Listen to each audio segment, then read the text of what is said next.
You got to get ready for what's coming. But trying to stay on the happy, happy side of life and not,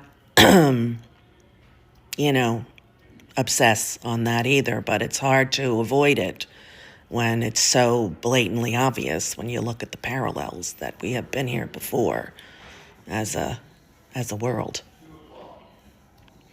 When democracy falls, fascism takes its place, right? Capitalism. And it's come. And people, I think, are in for a shock. That's what I think. Hold, please, so I can get out of this. Hold, please. Okay, there you go. Shaked it off, or shook it off. Shake it off, or just shake it off. Are you watching the John Benet Ramsey doc? All right, guys, so we got to react to another Trump deranged actress who is speaking out because she is upset that Kamala Harris lost the election. Now, it's been about 3 weeks, almost 4 weeks since the election, and these individuals are still raging, still boo-hoo-wide and cry about Kamala Harris losing. And one of the things that these people are really upset about is the fact that non-white men didn't fall in line, particularly Latino men, okay? We've already talked about how they low-key support mass deportations, the left. They low-key support mass deportations for Latino men that voted for Trump, right? They want you to be deported if you voted for Trump. And they also don't like black men that voted for Trump either, okay? I believe about 77% of black men voted for Trump, which is, I think, pretty decent. I wish it was more. It honestly should be at least, I don't know, 60, 70, 80, 90% of black men voting for Trump, because regardless of your race, as a man, I'm not entirely sure why any dude with normal testosterone levels and that is straight would vote for Kamala Harris, right? I don't really understand it. I don't get it. But, hey, there are just things that we just don't understand about this world, and that is one of them. The men that voted for Kamala Harris. But anyways, this woman right here, Jenifer Lewis, who is extremely Trump deranged, she's going to lose her mind in this insane, unhinged rant over Trump winning, beating Kamala Harris. And it really shows you how we need to lay some people on couches in this country because they're suffering, right? They're suffering mental breakdowns over the fact that Kamala Harris lost and that Trump is their president again. So without further ado, let's get into it. Let me ask you this. What about what they've said in terms of black, particularly black men and Latinos, supported him more than they have in the past? Why do you think that is? And what do you have to say to black men and Latinos who were not in favor of supporting Kamala Harris? Oh, honey. Oh, honey. When your favorite niece and your 13-year-old daughter is raped by your alcoholic brother, what? Or the next door neighbor, and she tries to abort that baby inside of her from a rape, you're going to regret that. They want to. First and foremost, that doesn't happen. Only 1% of women get abortions due to rape, and 0.5% of women get abortions due to incest, right? I love how the left, they keep bringing up these extreme situations that rarely happen. And then on top of that, a vast majority of the GOP abortion laws, they allow exceptions, right? For rape and incest, okay? Those type of things that this woman is fear-mongering about. Again, so, I mean, stuff like this, man, it's just like, it's old. It really is. Like, this is old, okay? I wish they would come up with something new, okay? I wish they were creative in their fear-mongering, but this is just hyperbolic nonsense. To keep women in their place. It's so disgusting. I can't even put words to them voting for her. They didn't vote for her, didn't vote because she was a woman. They didn't care that she was smart and powerful, educated, beautiful, kind, joyful, fearless. She would have taken care of this country. Fearless. This is why she refused to do interviews at the beginning of her campaign, right? This is why she didn't want to go on Joe Rogan. Okay, fearless. Okay, that is not the adjective that I will use to describe Kamala Harris. Okay, that's one of the last adjectives that I will use to describe her.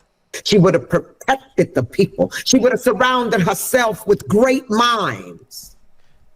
Yeah, like her campaign team, right? The same team that spent over $1.5 billion and ended up $20 million in that. Yeah, she was surrounded by a great team, right? The great team that told her it was a good idea to come out here and just repeat the same talking points over and over and over when it comes to answering questions, right? The same team that did not tell Kamala Harris that, hey, you might want to differentiate.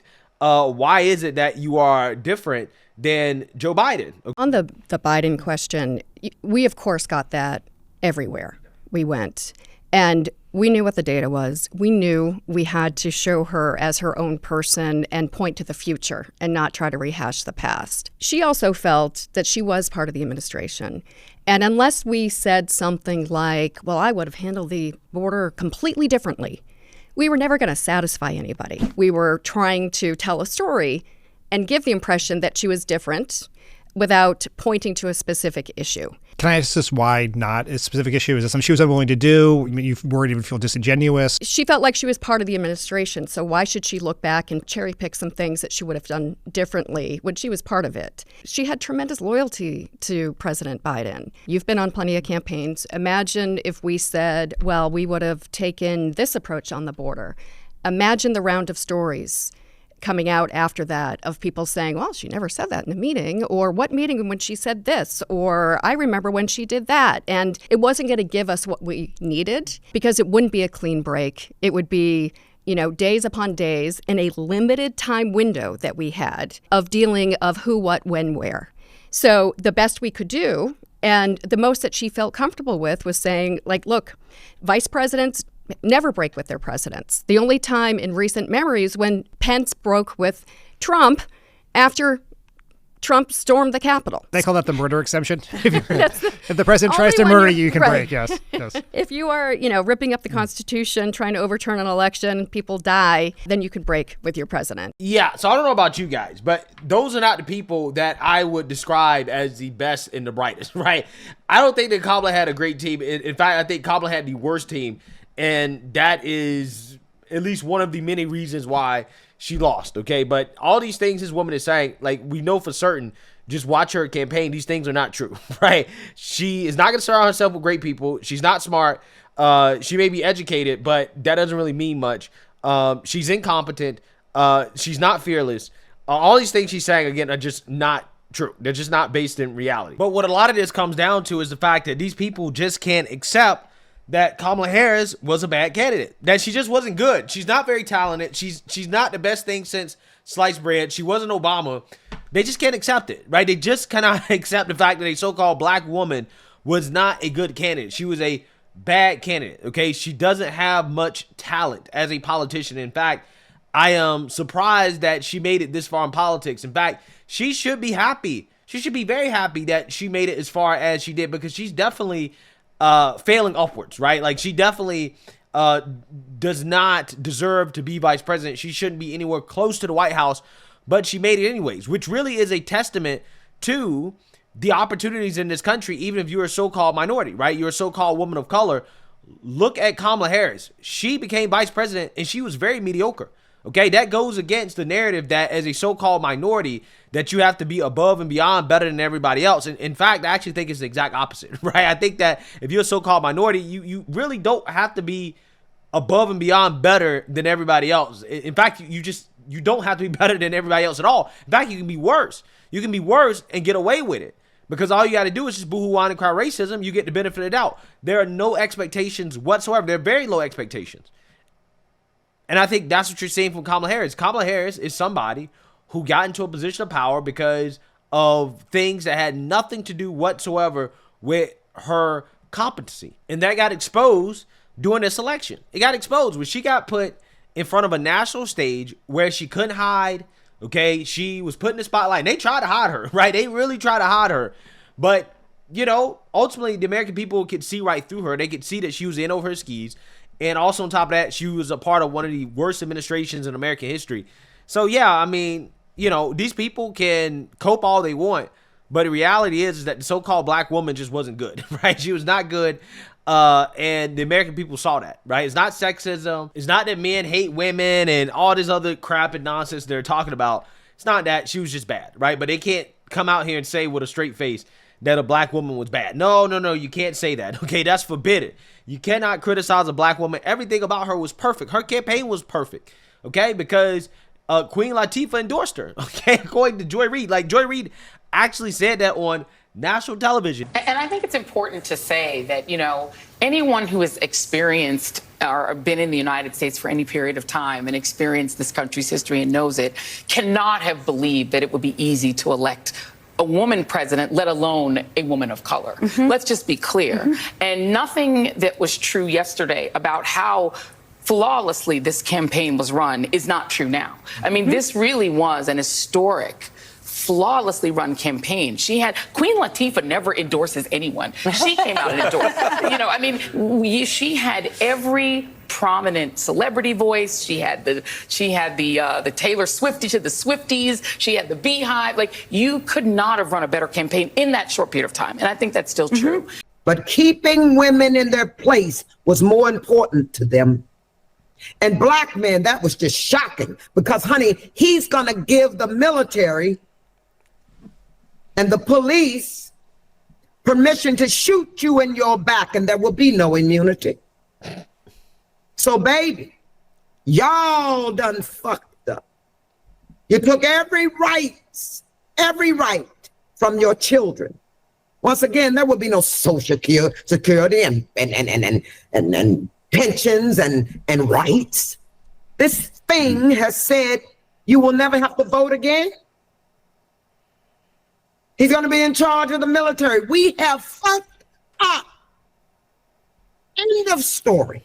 You don't think it was a simple situation of looking at the economy, looking at inflation, looking at crime and saying, excuse me, providing and protect. And as men, that's what we want. And as a result of that, I mean, I voted for her. I wasn't voting for him. But speaking to Stephen A is a clown, bro. Every single time he comes out and says that he voted for Kamala Harris as if that's like a badge of honor is crazy to me. It's crazy to me because this guy clearly can't read the room. Again, I think it has to be because he's saving his job, right? He has to continue to say it because he has to maintain his platform. If he comes out here and says that he supports Trump or gives any indication that he might support Trump or anything like that, then he's going to get cooked, right? He's going to get cooked. But I just would stop saying that you voted for Kamala, right? I just wouldn't say that if I was Stephen A. Smith. That's not something I would tell people. the men who felt differently, they didn't think about Roe v. Wade. They didn't think about stuff. They thought about the economy, money in their pockets, and safety in the streets. Oh, listen. It couldn't have been as simple as that. First of all, do you see women breaking in people's houses? Do you see women shooting each other in the streets? No. They voted because they voted for Trump because, well, I hate saying his name. They voted for him because they hate themselves. And they see this thing as powerful, that he's going to move mountains for them and make them rich. And unfortunately, black men, they want a man. They were saying, I'm voting for the man. Well, we're going to see about that. And don't think we're all not at fault. All of us. We went to our jobs, we came home and sat on the sofa and watched movies of destruction. Superman, Batman, the end of this, Armageddon. Well, all of that social consciousness has brought us here. So now, like I said, Lex Luthor is finally in the fucking White House. What are you going to do about it? Yeah, so the Trump derangement is strong with this one, right? I think she's definitely lost the plot. I don't think any of these things are going to happen. I really don't. I wonder what are these people going to say after 4 years of screaming about how America effed up, their rights are going to be taken away, women are under attack. You know, what are they saying? Trump is going to increase the price of food and all this stuff because he's deporting the illegals and the terrorists. When none of these things happen, right, what are these people going to say? And again, this is part of the reason why they've lost credibility. This type of hyperbole, right, this type of exaggeration is why people just don't believe the media or these Hollywood celebrities anymore. Ain't it funny how Kamala Harris got all these celebrity endorsements and it didn't amount to a hill of beans. It amounted to nothing. Well, why is that? It's because of stuff like this. Nobody believes what comes out of the mouth of a celebrity. Right? Who believes this? Who believes this? Nobody believes this. And these people, they just haven't learned. Just stop with the hyperbole. Stop exaggerating. If you actually were real and realistic about what Trump is doing and what may or may not happen, then people might take you seriously. But this whole, doomsday stuff is crazy. Because I just got a feeling that after 4 years, a lot of good things are going to happen in this country. And, that doesn't mean there are not going to be any bad things or that they're not going to be ups and downs. But I think overall it's going to be good. And when none of the things happen that these people claim, don't be surprised come 2028 when whoever the Republican nominee is president, right? When Democrats lose again, because, again, nobody believes the media. The media is upset that they couldn't sway the outcome of this election. Okay, they're upset because they have no influence. And again, part of the reason why is because of stuff like this. This woman's brain is on MSNBC. This is a woman who sits down and watches MSNBC 24/7, right? Because she just spewed every MSNBC talking point in the book. The same talking points that led to them losing over half of their audience. So, we'll see what happens. Okay, I just want to see what these individuals are going to say in 2028 when none of these things that they fear mongering about actually happen. So let me know what you guys think. Make sure you like, comment, and subscribe. Most importantly, share a Black conservative perspective. Peace.